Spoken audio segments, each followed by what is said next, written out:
Hello, and welcome to Student Organization Risk Management Training. My name is Stephanie Lamar, and I am an administrator for student involvement. As a result of attending this training, you will be able to understand why organizations are required to attend risk management training annually, recognize the state-mandated risk management training topics, list the 5 types of risk, identify resources on campus to help manage risk, apply the knowledge and resources gained to minimize risk within your organization. Why are we here? We are here on behalf of Clay R. Warren of Plainview, who in 2002 was a college freshman attending Texas Tech University.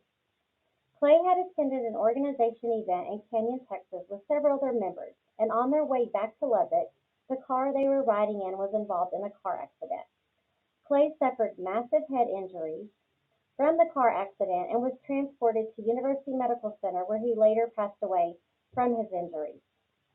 As a result of Clay's death, his parents, with help from local and state representatives, authorized legislation to require statewide risk management training for all members and advisors of student organizations at public and private universities in the state of Texas, with the goal of this training to prevent accidents like Clay's from happening again. This training took effect on September 1st, 2007, and it is known as the Texas Senate Bill 1138. This law is also known as the Clay R. Warren Bill.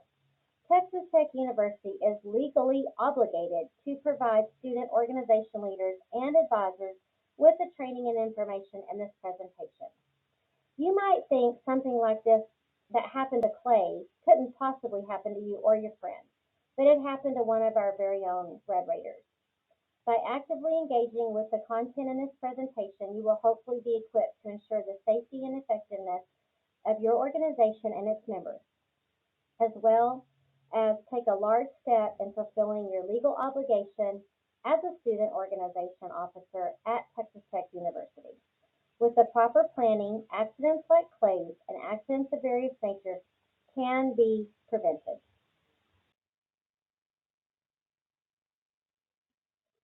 Per Texas Senate Bill 1138, these are the issues that are required to address in student organization risk management training. Once again, this is state law. This does not solely apply to Texas Tech.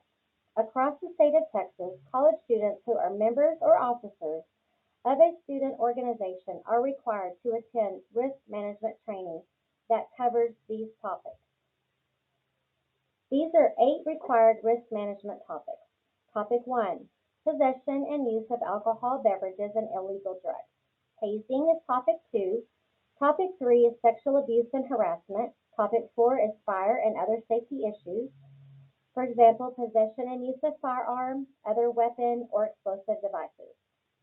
Topic 5 is travel. Topic 6, behavior at parties and other events held by student organizations. Topic 7, adoption of a risk management policy by the student organization. And Topic 8, disability support. The type of risks that can occur within student organizations fall into 5 broad categories: physical, reputational, emotional, financial, and facilities risk. Let's talk about physical risk. This refers to bodily injuries that occur as a result of participating in an event or an activity either directly or indirectly. Injuries resulting from physical activities or from travel-related accidents, or indirect injuries such as food poisoning. Reputational risk refers to incidents that can lead to negative publicity for the student organization, its advisor, and or the university. This includes defamation, such as the effects of an article published in a student newspaper or comments made on various platforms. This is the hardest type of risk to repair. Emotional risk. This refers to incidents that can lead a participant attending an event to feel alienated by the group, or it is risk that negatively impacts the feelings of members of the institutional community. Financial risk refers to occurrences that can negatively impact the fiscal stability of the student organization and other organizations that support an event. Result from paying for damages incurred by the organization or an entity sponsored by the organization. Any breach of contract, the cancellation of an event, poor accounting, and a lack of transparency with organization funds. Facility risk refers to incidents that may cause property damage or prevent an event from taking place, such as inclement weather, lack of space, property damage caused by event attendees or vendors, facilities access, and facility safety. Throughout this presentation, you will notice intersections of these 5 types of risks. It's important to consider all foreseeable scenarios and have a plan of action in place to handle a range of risks and related scenarios. Good risk management is a university-wide effort that requires everyone to participate. Within student organizations and student involvement, establishing and sustaining a culture of risk management habits should be our collective goal. Culture applied to student organizations and student involvement means that every staff member, student organization member, and advisor needs to believe that risk is inherent in the work they do and behave appropriately in response to that belief. Two of the most prevalent factors that cause risk management issues in student organizations are overconfidence and underexperience. The key to having a solid risk management system for student organizations is to practice humility.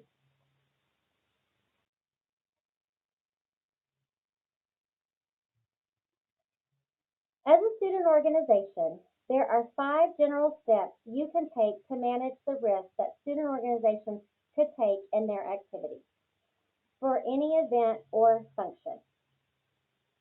Number 1, identify the potential areas of concern or possible risks that are inherent. The task in this step is to develop a complete list of all activities taking place at an event and determine the risks involved with each activity. Number 2, assess. Assess the possible impact of these concerns. In this step, the goal is to determine the relationship between the likelihood and the consequences of the risk you've identified in number 1. Step 3, plan possible. Plans of action to address these areas of concern. This step asks you to determine what your options are for managing all pieces of the risk. The main question to ask is what measures can be put in place to reduce the likelihood that an incident will occur, which should reduce the chance of risk. Number 4, implement and monitor the plan of action. After determining that you can safely proceed with your activities, the next step is to put your risk management measures in place. And then last, number 5, evaluate the results of the action plan. After the activity event is completed, it is time to sit down and consider the strengths and weaknesses of the plan.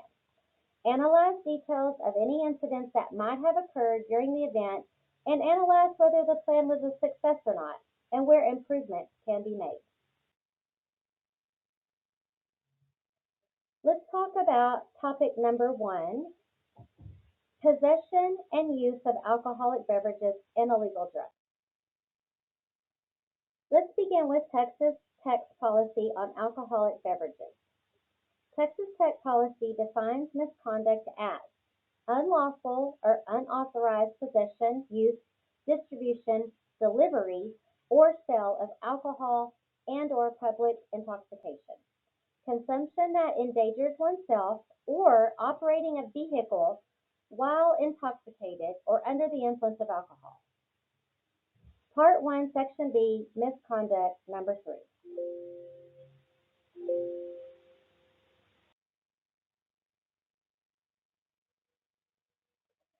Let's talk about the 911 Lifeline Law, Texas Senate Bill 1331.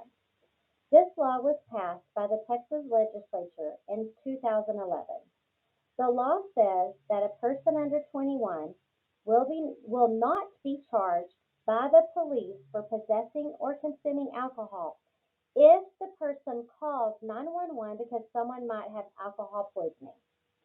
On December 8, 2008, Carson Starkey of Austin, Texas, and a student at California Polytechnic State University, passed away from alcohol poisoning.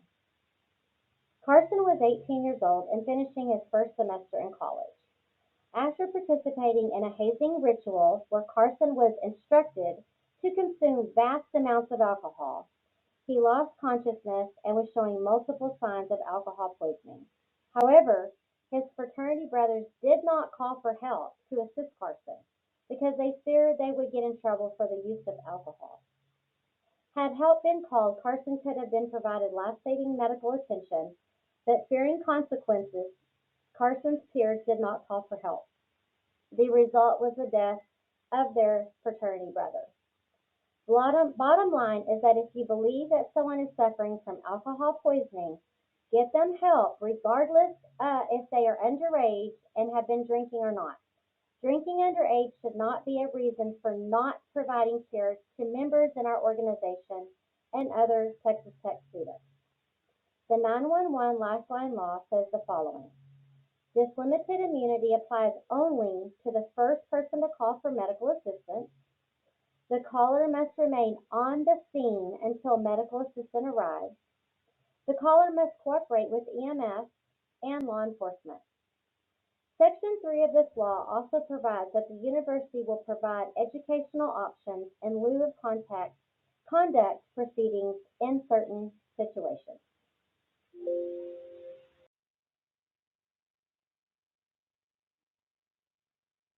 When we have social events, we should consider that alcohol could be present, and we should prepare for the inherent risk that comes with the consumption of alcohol or use of substances. Following an event, planning process will help with the distribution and consumption of alcoholic beverages. Scenario examples: tailgating for a TTU football game or hosting an awards banquet. Let's talk about step 1, goal setting. Goal setting encompasses defining the event goals and determining the needs and interests the event will serve. What's the goal of the organization's participation in tailgating activities? What needs or interests does participating in tailgating fulfill? Setting a higher purpose for the event to shift the focus away from unhealthy or unsafe activities or behaviors. Step 2, event development. Focusing on the logistics of the event is key, managing risk. Determining an event budget. Think about third-party vendor versus BYOB. The cost of paying an external vendor versus the cost of allowing BYOB. Determining funding resources, knowledgeable about funding restrictions, legality of use of funds to purchase alcohol, determine the target audience and any attendance restrictions for guest crowd management. Also be thinking about the door and gate management, tracking admissions, capacity of the events and facilities, decision on the presence of minors and distinguishing minors from non-minors. For example, putting an X on hands or a wristband. Number 3, meet with supporting campus resources. Meet with student involvement staff to review the social event planning guide. Always open to meeting with organizations to review event plans is a goal that we have here in student involvement. Risk assessment. Determine potential risks involved with the event. Risks that surround alcohol consumption and risks surrounding distribution of alcohol, whether it be vendor versus BYOB.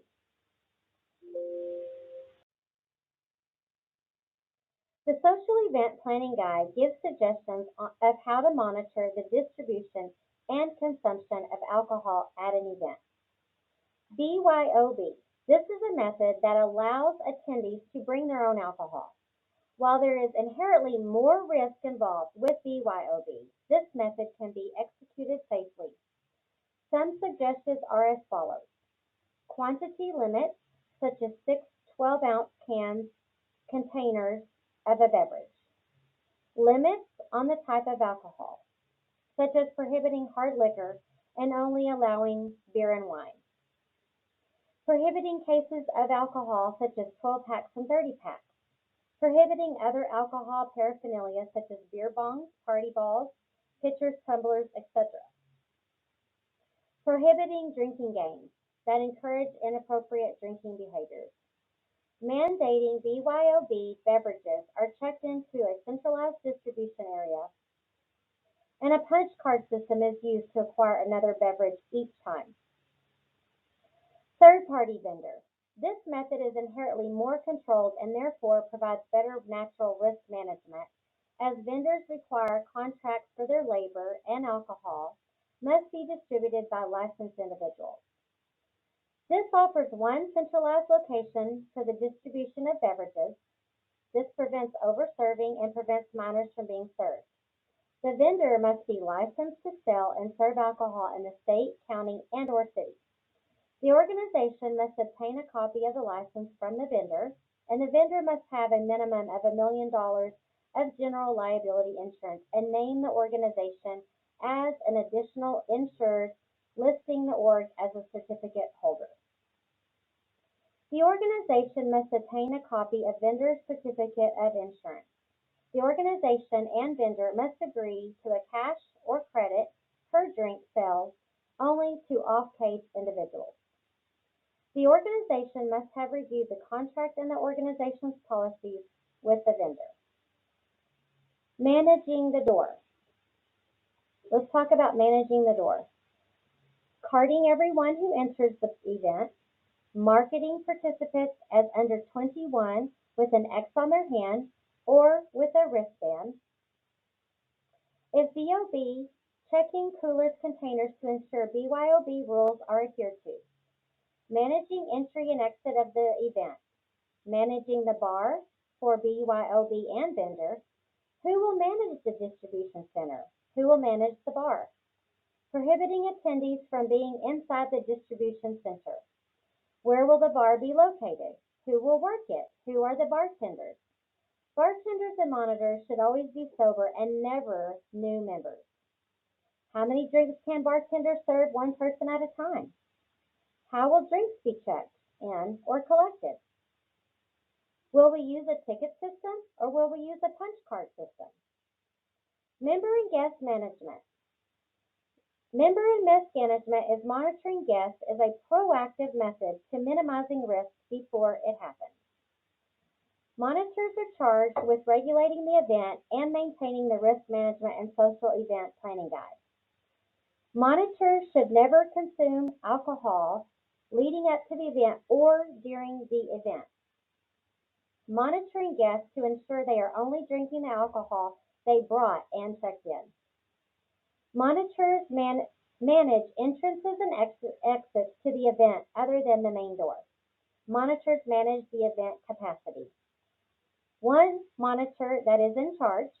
There should be one sober monitor for every 15 guests. Monitors should be older members of the organization. Monitors should have a distinguishable feature about them during the event that makes them as an official event monitor. Providing transportation for intoxicated guests. Designated drivers, transportation services.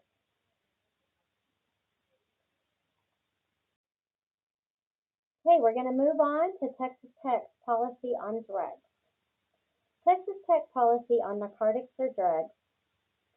Texas Tech policy defines misconduct as possession, use, sharing, furnishing, or distributing of illegal drugs, intoxicants, controlled substances, and/or drug paraphernalia, including the distribution, use of possession of prescription medications contrary to a valid prescription, being under the influence of illegal drugs, intoxicants, and/or controlled substances. Part 1, Section B, Misconduct, number 4. If you are caught in possession of a controlled substance in Texas, you could face one or several of the following penalties. The severity of your sentencing will vary depending on the type of drug or drugs you are caught with, how much of the drug or drugs you have, whether the evidence determines intent to deliver, or also called trafficking, whether a minor was present on the premises where the offense was committed. Penalties for drug possession in Texas are classified as either a felony or a misdemeanor. Drug possession penalties are categorized into four penalty groups based on drug classification. In addition to Texas penalties for possession and use of illegal substances, TTU also has university penalties that range from a reprimand to expulsion, which stay on student records. Texas Tech provides resources to assist students in times of need. Raider Ride is an evening transportation service provided through TTU Transportation and Parking Services. Students can request a ride through the TapRide app or by calling 806-742-RIDE. Shuttles run 7 days per week from 6 p.m. to 2:45 a.m. when classes are in session. Shuttles can run anywhere within the Lubbock city limits. If the ride is on campus location, the ride is free. If the ride starts at an off-campus location or ends at an off-campus location, the ride is $5 per rider. RISE is a central office for prevention education and the promotion of well-being at TTU. RISE educates on the topics of alcohol, tobacco, and other drugs, bystander intervention, campus safety, consent and sexual assault prevention, coping with stress, healthy relationships, mental health, sexual health, and suicide prevention. The RISE office employs a team of students called the RISE Peer Educators, who promote well-being and education to the student body through outreach, programming, and events, and facilitating workshops. RISE Peer Educators are a resource for your organization members. Let's talk about the Office of the Dean of Students. This office focuses on matters that affect students' lives, student success, and student learning. The Dean of Students works to support students during times of crisis and assist in resolving student concerns. If you are ever concerned for another student or a fellow org member, know that a student of concern report is a great way to share your concerns and get the student help. Remember, when in doubt, submit a report. Raider Assistant Program. This program is offered through Student Health Services. Raider Assistant Program provides a safe and confidential place for Tech students to address questions and concerns they have regarding alcohol and other drugs. The services that is provided includes assessment, education, and treatment referral. The Student Counseling Center is another free resource to students that focuses on mental health care. Services the Counseling Center offers include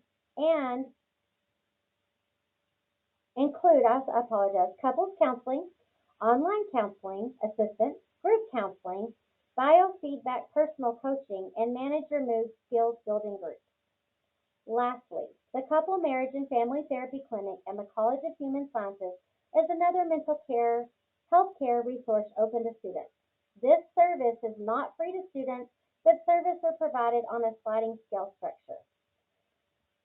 Services offered at the CMFT clinic address depression and anxiety, grief and loss, school problems, family concerns, and a range of other topics. Let's talk about topic 2, hazing. Let's talk about Texas Tech hazing policy. This is the official definition in the TTU Student Handbook. Hazing is the intentional, knowing, or reckless act directed against a student by one person acting alone or by more than one person occurring on or off university premises for the purpose of pledging or associating with, being initiated into, affiliating with, holding office in, seeking and or maintaining membership in any organization whose membership consists of primarily students. Consent and or acquiescence by a student or student subject to hazing is not a reasonable defense in a disciplinary proceeding. Hazing includes, but is not limited to, any type of physical brutality such as whipping, beating, using a harmful substance on the body, or similar activities. Any type of activity that subjects the student to an unreasonable risk of harm or that adversely affects the mental or physical health or safety of a student, such as humiliation, sleep deprivation, exposure to the elements, confinement, personal servitude, or calisthenics. Any activity that involves consumption of a food, liquid, alcoholic beverage, liquor, drug, or other substance which subjects the student to an unreasonable risk of harm, or which adversely affects the mental or physical health or safety of a student. Any activity that includes, causes, or requires the student to perform a duty, or coerces a student to perform a duty, or task that involves coercing a student to consume a drug, an alcoholic beverage, or liquor in an amount that would lead to a reasonable person to believe that the student is intoxicated. Any activity in which a person solicits, encourages, directs, aids, or attempts to aid in engaging in hazing. It is also intentionally, knowingly, or recklessly permitting hazing to occur. It is hazing first-hand knowledge of the planning of a specific hazing incident which has occurred or may occur. It is witnessing or participating in a specific hazing incident and knowingly failing to report this incident in writing to the Office of Student Conduct. Any activity in which hazing is either condoned or encouraged, or any action by an officer or a combination of members, pledges, associates, or alumni of the organization of committing or assisting in the commission of hazing. Any activity that involves coercing a student to consume an alcoholic beverage, liquid, or drug, or creates an environment in which the student reasonably feels coerced to consume any of these substances. There are different levels and degrees of hazing, and hazing can be direct or indirect. The above examples are just a few examples of actions that constitute as hazing. If we think of hazing activities on a scale of 1 to 10, with which 1 being near the bottom or low end of the scale, and 10 being near the top or high end of the scale, we are better able to understand the severity of hazing acts. Running errands could be on the low end of the hazing, near number 1, while forced alcohol consumption and bodily harm could be on the higher end of the hazing scale, near 9 to 10 or higher. Overhearing or listening to plans for an event where activities at the event could constitute as hazing might seem closer to the 1 end of the scale for you, but the person who ends up participating in that hazing activity at the event might experience something on the higher end of the scale. Encouraging members to just go through with an activity that is hazing because everyone else is doing it, or because it's organization's tradition, or because it doesn't seem that serious to you, could fall on the higher end of the scale for both the direct and indirect acts of hazing. Lastly, not reporting an act of hazing is an indirect act of hazing that could fall on the higher end of the scale, as the effects of allowing an act to happen rather than stepping in to stop an act from happening has a heavier impact on participating parties than often anticipated. Hazing is a crime in the state of Texas. Committing an act of hazing could cost an individual or the organization fine ranging from $2,000 to $10,000 and could also result in jail time ranging from 180 days to 2 years in prison. What you see on this slide are the legal consequences for individuals convicted of hazing offenses. If the entire organization or a section of organization membership is convicted of hazing offenses, there are other penalties. If the offense is found to have harmed another student, In light of hazing, the charges are considered misdemeanors, and the organization as a whole will be charged between $5,000 to $10,000.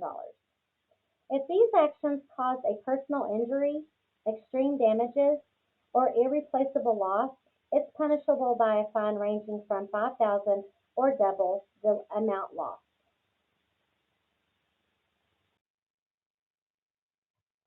To prevent hazing, we must reflect on, analyze, and evaluate our organization's core values. As a student organization leaders, it is our job to ensure that our organization values are reflected in organization traditions, practices, events, and behaviors. Ultimately, our organization should promote belonging and well-being in safe and inclusive environments. The National Study of Student Hazing 2008 reports that members of the organization and many groups that haze expect positive outcomes from hazing activities, such as having a stronger connection to the group, feeling a sense of accomplishment by proving themselves, earning their place, or feeling worthy of membership in the group, and building unity and trust among the group's members.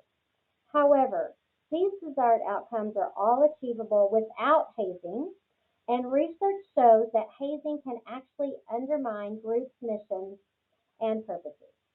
The collaboration and acceptance of common goals and activities can reinforce the group or team's shared identity.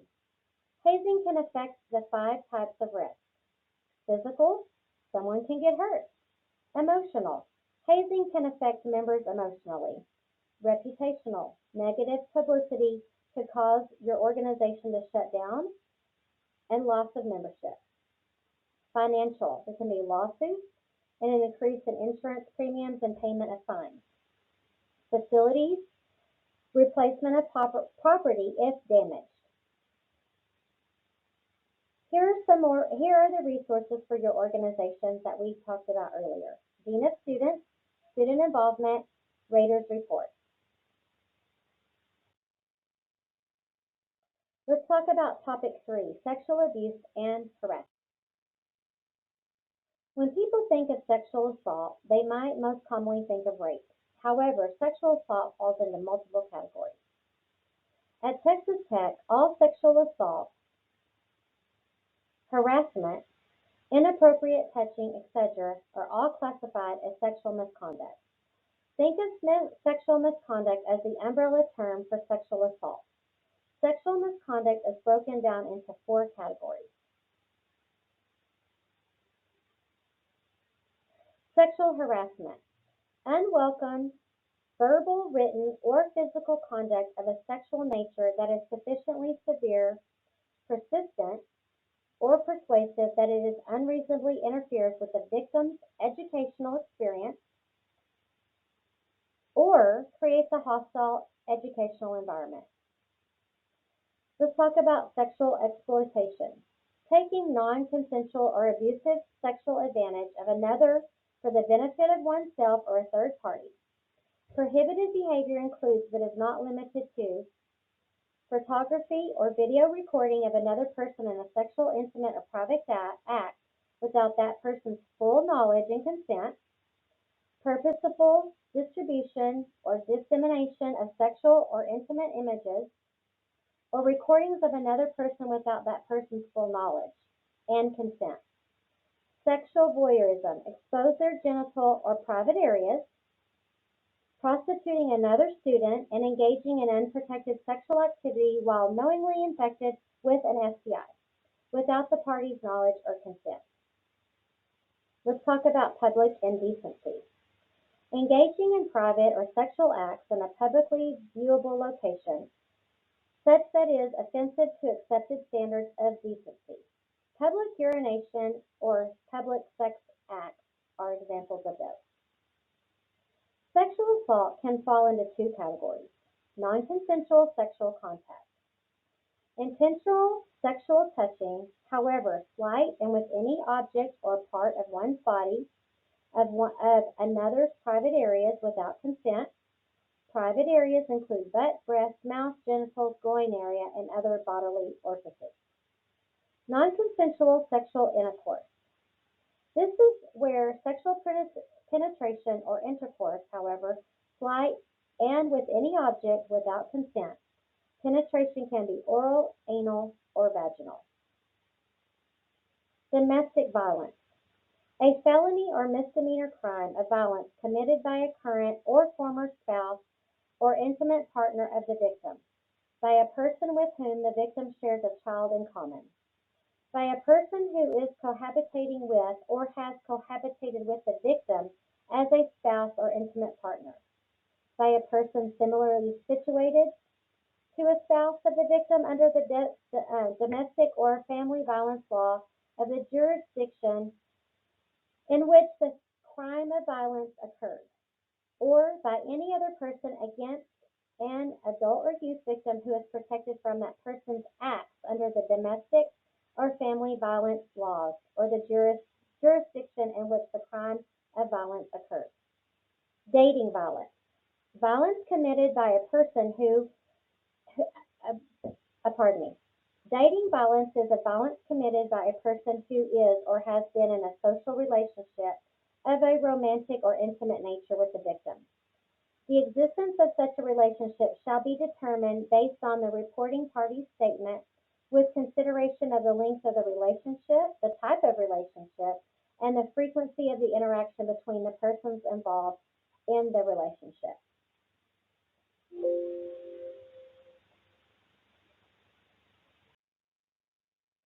Let's talk about consent.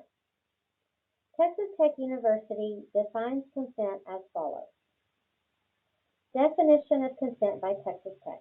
The term consent means mutually understandable words or actions actively communicated both knowingly and voluntarily that clearly convey permission for a specific activity. Part 1, Section D. Let's talk about consent. Before engaging in any type of sexual activity, it is the initiator's responsibility to obtain their partner's consent, either verbally or non-verbally. Silence cannot be assumed to be express consent, and saying no is not the only way a sexual partner can communicate lack of consent. A partner may use verbal clues to indicate their lack of consent for any sexual activity. A partner could use nonverbal clues to indicate their lack of consent for any sexual activity. Some examples of nonverbal communication that demonstrate lack of consent include resistance, pushing their hands away, pulling away from the partner, their body going limp or freezing up, crying, and wincing.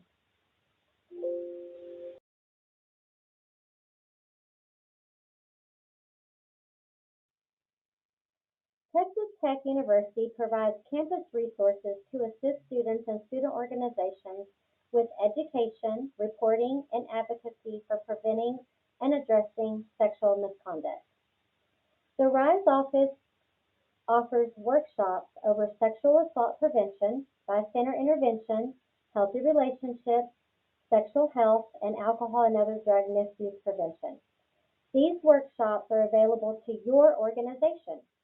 All you have to do is contact the RISE office to coordinate these educational opportunities. The Office of Civil Rights and Sexual Misconduct, the Title IX office, provides supportive measures to students who are involved with incidents of sexual misconduct. This office also provides students the space to report Title IX or misconduct violations. The office can support complaints with a formal grievance process. The Office of Dean of Students provides a space to report any students of concern and collaborates with students in times of crisis to provide support and resources. TCU recognizes other forms of misconduct as well. Let's talk about stalking. Stalking, a course of conduct directed at a specific person that would cause another person to fear for their safety or the safety of others, or would cause the person to offer substantial emotional distress. A course of conduct means two or more acts where a person directly or indirectly or through third parties by any action or method follows, monitors, observes,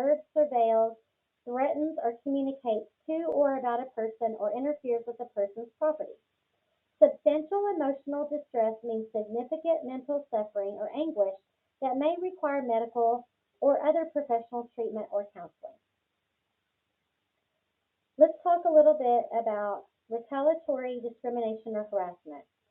This is any intentional adverse action taken by an individual or allied third party, absent legitimate non-discriminatory purposes against a participant or supporter of a participant in a conduct process, civil rights grievance proceedings, or other protected activities. Discriminatory harassment. Conduct based on a student's sex, race, national origin, religion, disability, sexual orientation, gender, or other protected categories, classes, or characteristics that is sufficiently severe, persistent, or persuasive that is adversely affects the victim's education or creates an intimidating, hostile, abusive, or offensive educational environment which interferes with the student's ability to realize the intended benefits of the university resources and opportunities. Complicity. Assisting via acts or omissions another student, individual, or group in committing or attempting to commit a violation of the Code of Student Conduct. Complicity with or failure of any organized group to address known or obvious violations of the Code of Student Conduct by its members, specifically actions against members of the university community. Any person who is knowingly present for the commissions of a violation of a Code of Student Conduct and does not take steps to remove themselves from the location of the violation. Let's talk about bullying and cyberbullying. This is repeated or severe aggressive behaviors that intimidate or intentionally harm or control another person physically or emotionally. Activities protected by freedom of expression will not be considered violations of the Code of Student Conduct. Topic 4. Fire and other safety issues. Fire is a risk in every building. When considering facilities and physical risks, we must consider fire safety within the building in which we are hosting an event. Here are some fire safety tips to follow when planning an organization event. Prior to the start of the event and during the event, locate all of the exits and ensure exits are marked. Do this during setup for the event. Ensure that all doors can be opened from the inside. Ensure that the doors do not require a key to open. Ensure that there are at least 2 ways out of every room in the facility. Ensure that there are clear paths towards the exits. In case the fire does start, people will need to leave quickly. Do not exceed maximum capacity of the facility being used. If you have questions about the capacity of a facility, contact the fire marshal. If you are working with fire or anything that could catch fire, for example, outdoor grills, a barbecue pit, a fire ring, or a bonfire, then it would be a good idea to have a fire extinguisher available on site. A Class A fire extinguisher is needed when using grills, barbecue pits, fire rings, or bonfires. For indoor events, it's always smart to locate all fire extinguishers. It's also a good idea to know about the city codes that prohibit types of fires, such as open flames in residential areas or open flames within city limits. Designate a location to meet outside the building or away from the outdoor fire.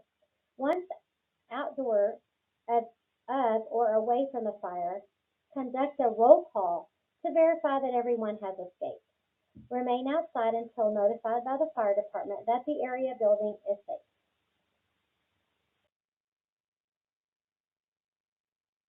Let's talk about firearms, weapons, and explosives.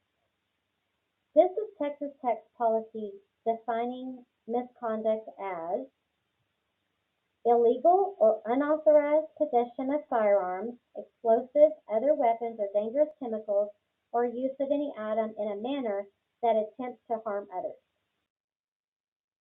The state of Texas does allow people to carry handguns on their person.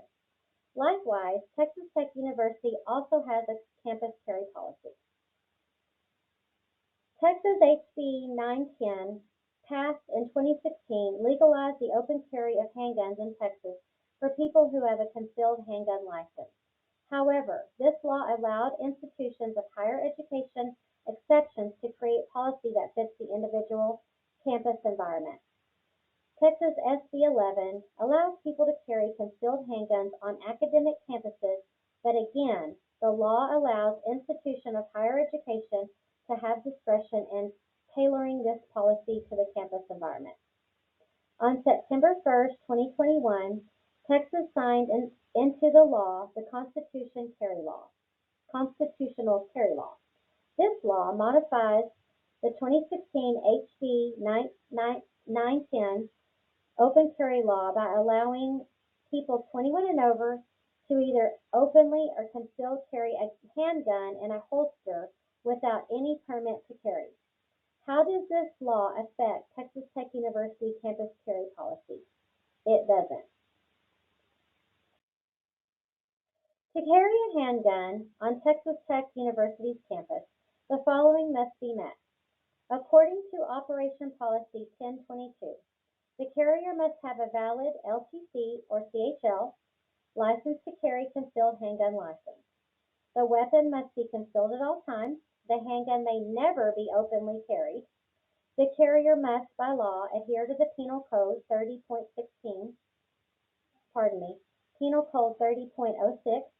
as the responsibility for following lawful exclusionary zones falls on the permit holder. Permit holders are not required to disclose the license to anyone other than law enforcement, and the university will not maintain a list of permit holders as this is not public information. The only type of firearm allowed to be carried on campus is a handgun. Per Penal Code 46.035 and 30.07, open carry of a handgun is never allowed. Regarding exclusionary zones, the university president is the only person with the authority to declare a specific premises or venue as an exclusionary zone. Therefore, no faculty member, staff member, or student group may exclude a specific premises or venue as off-limits.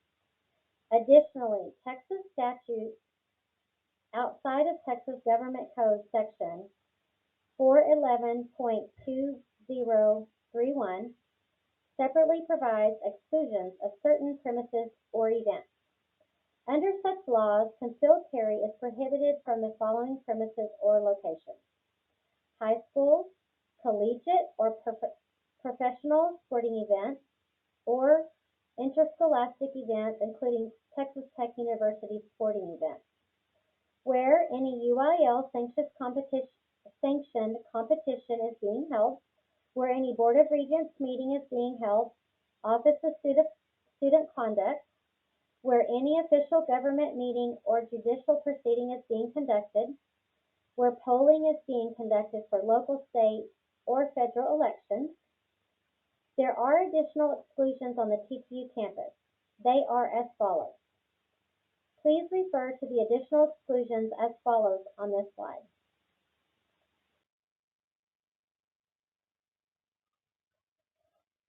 Let's talk about active shooter. Regarding active shooter situations, student involvement, student organizations to utilize resources provided by the Texas Tech University. Let's visit about active shooter. Regarding active shooter situations, the U.S. Department of Homeland Security suggests 3 steps to handling and reacting to an active shooter situation. Please note that these small 3 steps do not take the place of any in-depth training, and student involvement again encourages you to employ the resources and services of the TTUPD. Number 1, good practices for coping with an active shooter situation. Evacuate if there is an accessible path. Evacuate the premises. Number 2, hide out. If evacuation is not possible, find a place where the shooter is less likely to find you. Number 3, take action against the shooter. As a last resort, one when life is in imminent danger, attempt to disrupt or incapacitate the shooter.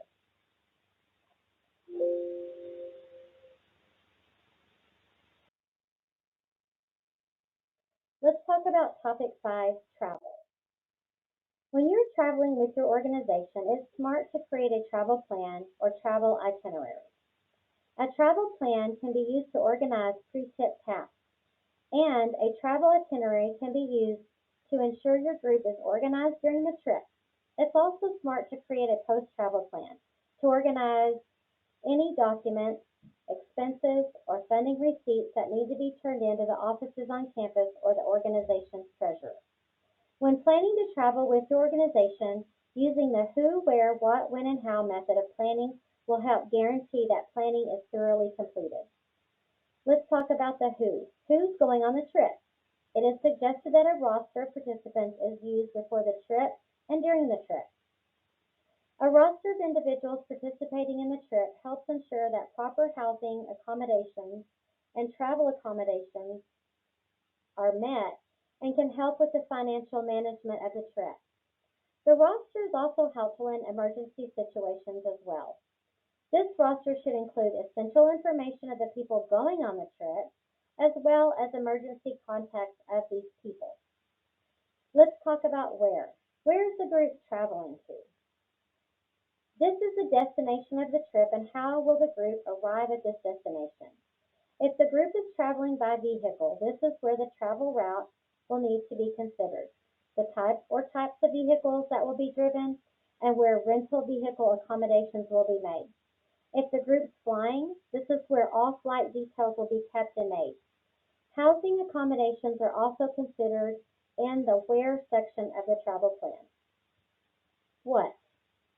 The what is the trip's itinerary. The trip itinerary is the plan leading up to the leaving on the trip and the plan that guides the group during the trip. It is suggested that you use an itinerary template which can be found online and downloaded. It is essential that a travel itinerary be transparently communicated to all who are going on the trip for safety purposes. An itinerary can be as detailed as is appropriate for the trip being planned. When? The when revolves around when events on the trip will be happening. Oftentimes, the when can be included in the what with the travel itinerary. Ideally, it's best practice to know when members will be driving, if traveling by vehicle. If traveling by plane, it's essential to know when flight times are and to prepare for any cancellations or layovers. Intentionally planning when members of the group will be driving is critical to ensuring that members are in safe condition to be driving and to avoid drowsy driving. The how. The how revolves around the details of how you are traveling. If you're traveling by car, you need to know what your insurance covers or doesn't cover. It's important to realize that when using personal vehicles, Texas Tech insurance does not cover travel in personal vehicles for students. Organizations. Therefore, if you would rather not have liability fall on your personal insurance, you need to figure out how a rental car can be used, or you need to inquire about using a TTU vehicle. Additional to the thinking of and planning of the who, where, what, when, and how of the trip, you will also want to assess the potential risks that could occur during this trip and the travel and the trip. You will want to spend quality time identifying ways to minimize risks that could occur and develop a process plan for if any incident might occur. As you prepare for upcoming trips, we encourage you to use student involvement as a planning resource. We would gladly meet with your organization to assist you with the creation of a travel plan and process plan. It's our top priority to assist our students in having safe and enjoyable travel experiences.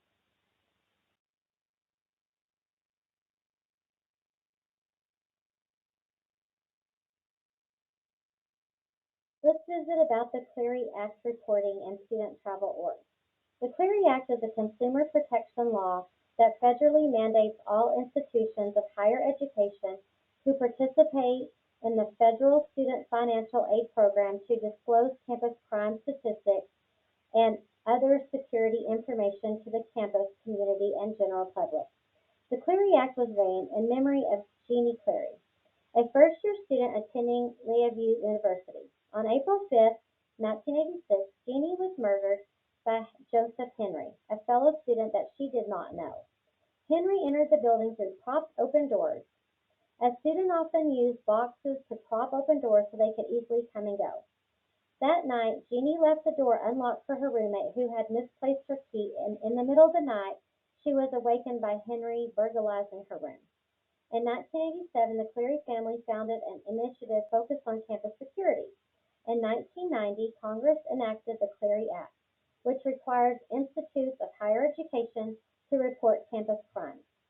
The annual security report includes the university's policies concerning campus safety and crime prevention, sexual assault, alcohol and drugs, access to campus, and other important policies and safety information.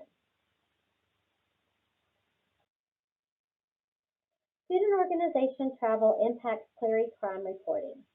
Anytime a student organization travels, and any type of university funding is used to pay for that travel, a Cleary travel form must be completed to document the occurrence of that trip.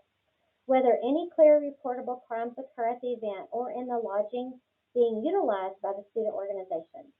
The Cleary travel form can be accessed on TTU Cleary Compliance webpage and or the Title IX webpage.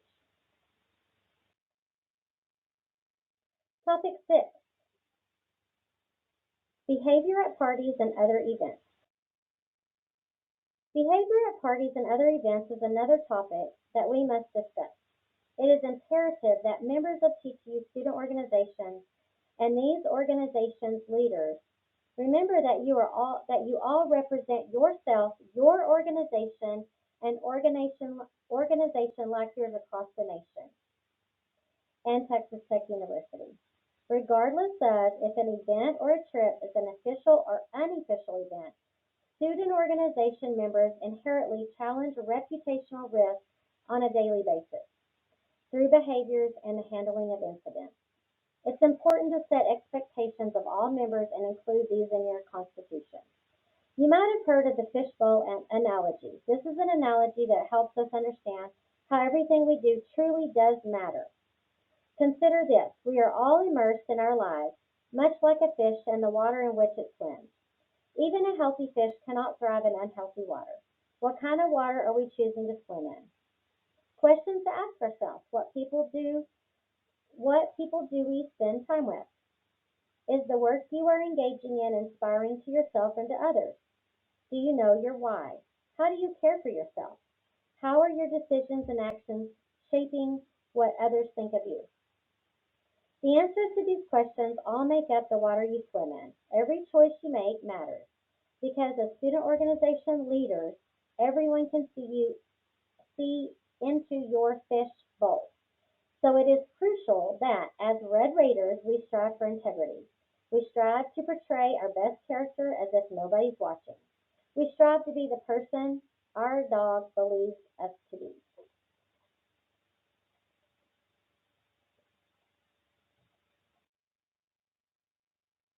Another topic that falls under the fishbowl analogy includes social media. When posting on your organization's social media platform, it's always good to consider three things. Number one, content of posting. Always ensure that the content of your post aligns with the mission and purpose of the organization. It is wise to keep personal views and opinions off organizational social media platforms. Social media is the easiest way to ruin organizational and personal reputation. Exercise caution when using social media for your organization. Number two, access to social media accounts. Be cautious about who has access to social media accounts. With the transition of officers, it's smart to change the password to social media accounts. It is recommended that rules and expectations about the handling of organization social media accounts be written into the org's constitution and into officers' duties. Number three, names on postings. Lastly, when posting on social media, it is important to remember that for privacy and safety reasons, names of members and guests should not be included in postings. Additionally, it is respectful to ask members and guests if the org has the individual's permission to post any pictures of them on social media. Let's talk about topic 7, adoption of risk management policy.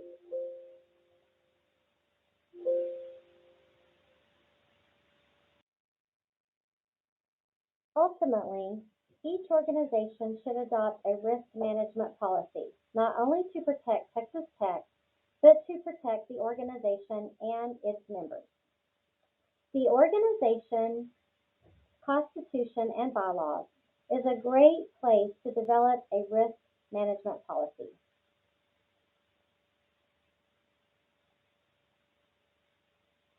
A risk management policy identifies possible areas of risk for the student organization, such as travel, sexual assault, student behavior misconduct, and any other topic that we have reviewed in this training. The policy should specifically address what your organization will do to minimize or deal with areas of risk. The organization's risk management policy should include Texas Tech University policies and procedures, and it should explain how the org is going to uphold TTU policies and procedures. This risk management policy should also guide the org in preparation for event planning, org operations, and everyday functions. The student involvement staff will work with student organizations that would like to create a risk management policy. The organization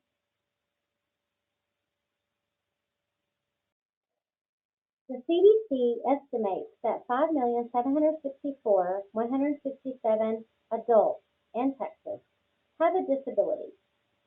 This is equal to 28% or 1 in 4 adults in Texas. Everyone can play a role in supporting more inclusive communities to help people with disabilities. First off, it is important to be mindful of fellow students who have disabilities. It's also important to remember that many students have disabilities that you cannot see. Events should always be accessible to all members and guests who attend. However, it is the student's individual responsibility to make accommodation requests from your student organization. Therefore, as a student org, you should strive to make it easy to request these accommodations. Under the American Disabilities Act, we cannot ask a person if they have a disability. Rather, the person is responsible for disclosure of any disability. Only then, upon disclosure, can we accommodate the disability. For example, during the RO org fairs, chairs are not provided for org members to sit down during the event. However, if a chair is requested for an org member to sit down during the fair due to a disability, student involvement staff will ensure that a chair is provided.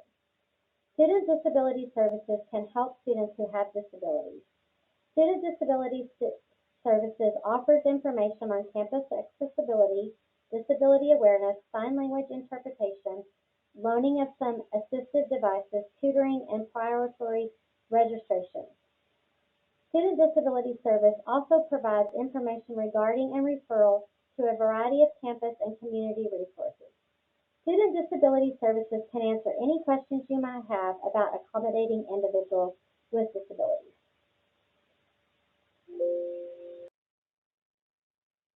Lastly, we would like to point out that one of the best risk management tips is to plan ahead. Planning ahead gives you the opportunity to address issues that might pop up later during a specific event. The key to managing all types of risk is anticipating what could happen and organizing plans to prevent the happening of a situation. The second general risk management tip is to keep your advisor informed about events that are going to happen. Most organizations do not change advisors as frequently as do officers. It's smart to include the org advisor in the planning of org activities because the advisor is a professional individual who has spent time developing relationships across campus and can refer you to various resources across campus. The advisor is your connection to Texas Tech University as an institution of higher education. Another important component is for you and your organization to train and educate the new officers in the organization who are charged with planning events and who will continue to run the organization in years to come.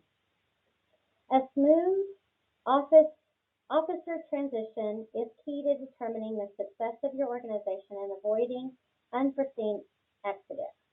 Lastly, reviewing the organization's constitution on a yearly basis is wise, because inherent with organizational growth, it is the adaptation of the constitution so the document continues to meet the needs of the organization, its members, its officers, and the community the organization serves.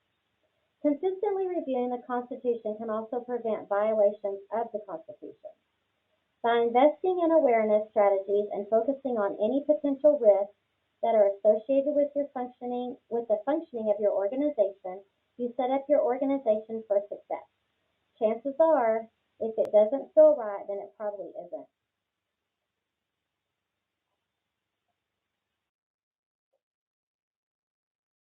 Lastly, to receive credit for this state-mandated training, you must complete the post-training assessment in Pet Connect.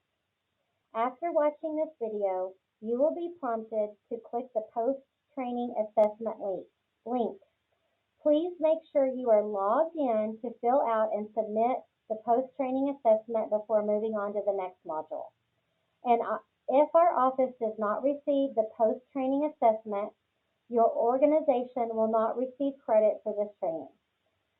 Because this training is state mandated and we must report our compliance each January, we will not budge on training absences or the lack of a submitted post-training assessment. Please ensure that you have successfully submitted the post-training assessment. Thank you and have a great day.